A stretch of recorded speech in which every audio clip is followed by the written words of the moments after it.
Right, another edition of Riding Home here. We're going to talk about what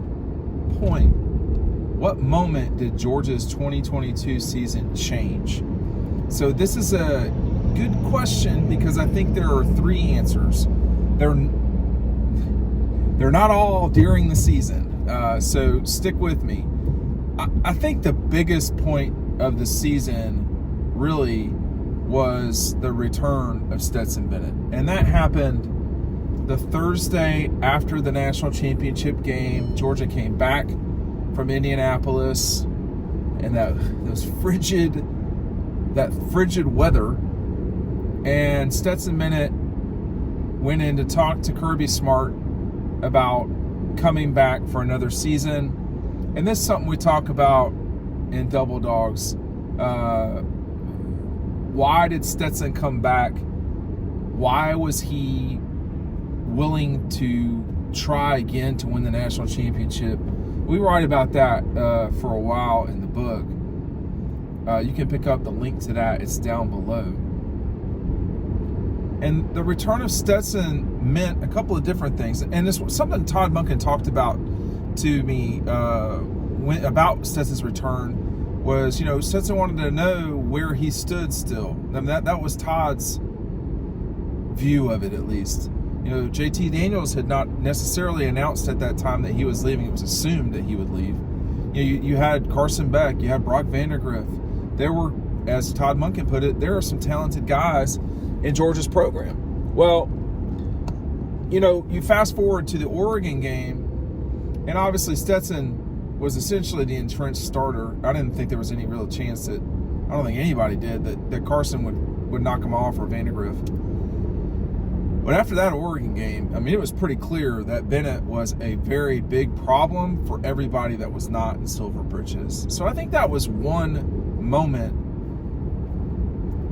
in the year, maybe not season, that Georgia, if you want to call it a changing point, that really was an important moment. In 2017, I think you can make the argument that what happened in December of 16 with the return of Nick and Sony, Lorenzo, Davin Bellamy, all those guys, the return of all those guys really made a big difference. It set up for success. Same thing with Stetson's return in early 2022. All right, number two didn't happen on the field either, actually. It eventually happened on the field, but I think one of the moments that was it's hard to call something a turning point when a team goes 15-0, all right? But I think when Darnell Washington basically told everybody to get behind him and that he would block Georgia's way to victory at Missouri, that was really huge. Because at that point in the game, Jalen Carter was out, Smile Munden was hurt, Kenny McIntosh was very hurt, and it was clear that Stetson Bennett was hurt. Now, I remember in that time, they were saying, oh, no, he's not, he's fine. But it was evident that Stetson had some issues. And a week later, when I was watching him warm up against Auburn, he was just doing stuff that he didn't normally do, like, I think, tennis balls or whatever it was. It was very strange. That went away. But that was a banged-up bunch by Game 5 somehow. Maybe the practices were rough. I don't know. They get into the halftime. Georgia really was not playing well. I think y'all remember it. And that was the most watched SEC network. I'm trying to remember exactly. Kent State was the most streamed game ever on SEC Network Plus or ESPN Digital, whatever it was, okay?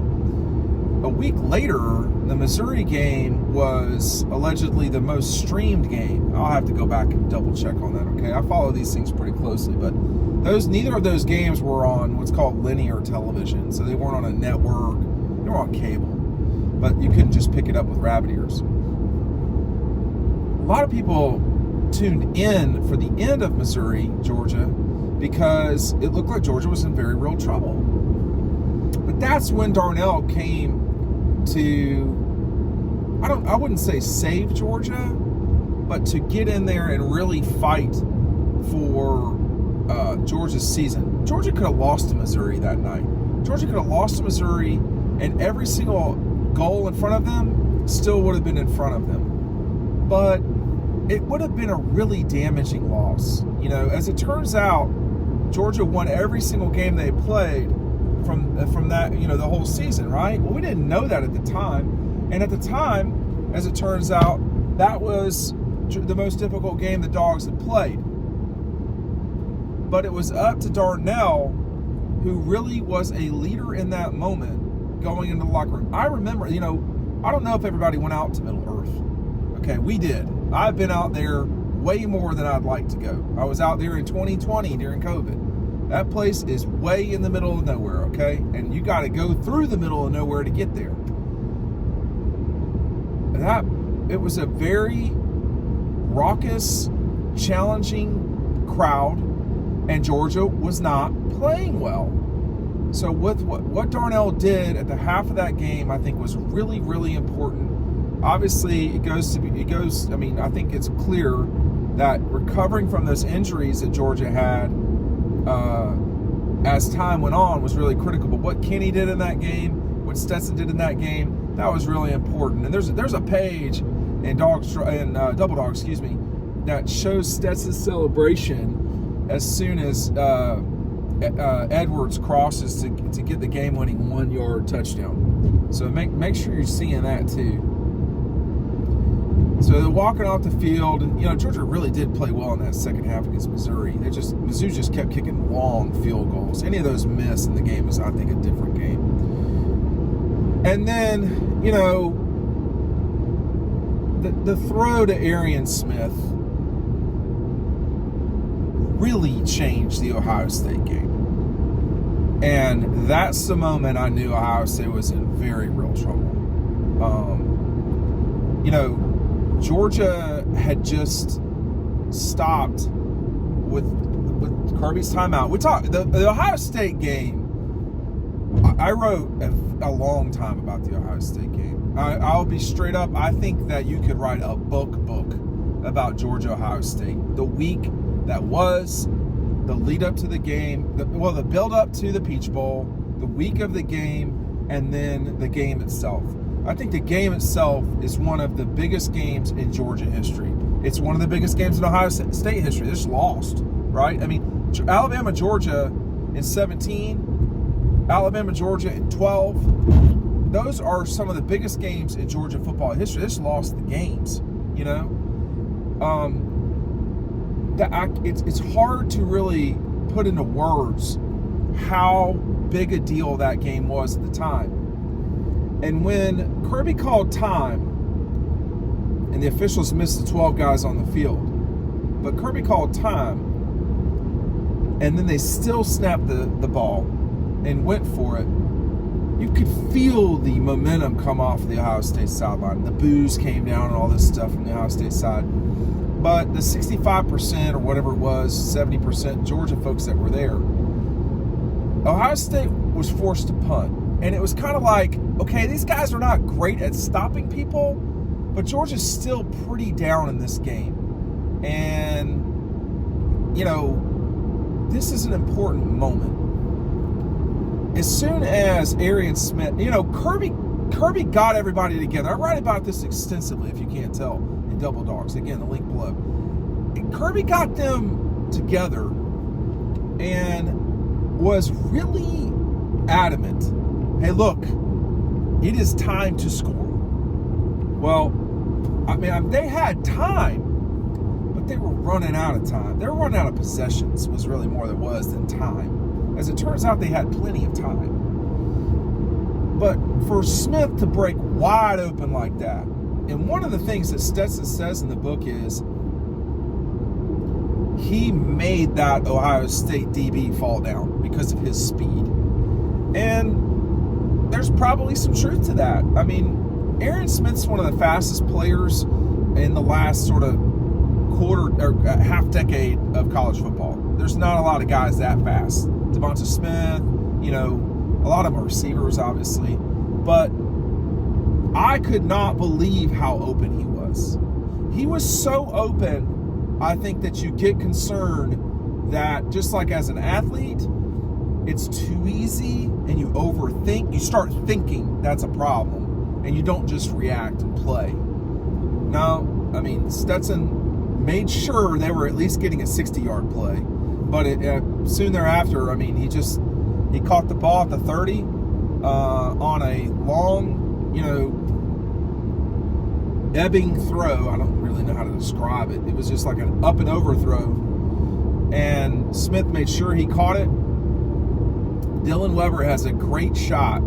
There were so many great shots from that Ohio State game. And none of them are from me. One is from Ryan Curley up top. I'll talk about that in a second. But the other one is, where Dylan was. He was on the Ohio State side shooting across to the Georgia bench. And you can see the reaction of the Georgia players and the staff and the bench just before Arian catches the ball, or just after, whichever it is, I can't remember. But the jubilation is insane. That changed the game. And Ohio State was still winning the game. They went out and scored again. But they went from being, sort of having a commanding 11-point lead to a perilous 3-point lead in the matter of about, in no time. I mean, they had faked the punt and succeeded. The problem was they had two issues. They had 12 men on the field and they had a timeout. Secondly, a play after that punt, call timeout, go to break. Call timeout. Ohio State has to punt the ball, and then a play immediately. It was nothing but negative from that point forward for Ohio State in the game. Nothing but negative. And that Ohio State, maybe I should say the timeout changed it. Actually, that span of about in real time it was probably 4.5 minutes. But that cost them the game, and it won Georgia a national championship. I thought as soon as Ohio State kicked the field goal late, I was like, nope. No. They needed to score a touchdown to keep the pressure on Georgia. But there was like a magical, thing in their way that as soon as they got to like the 30-yard line of Georgia, they were breaking down in drives in the fourth quarter.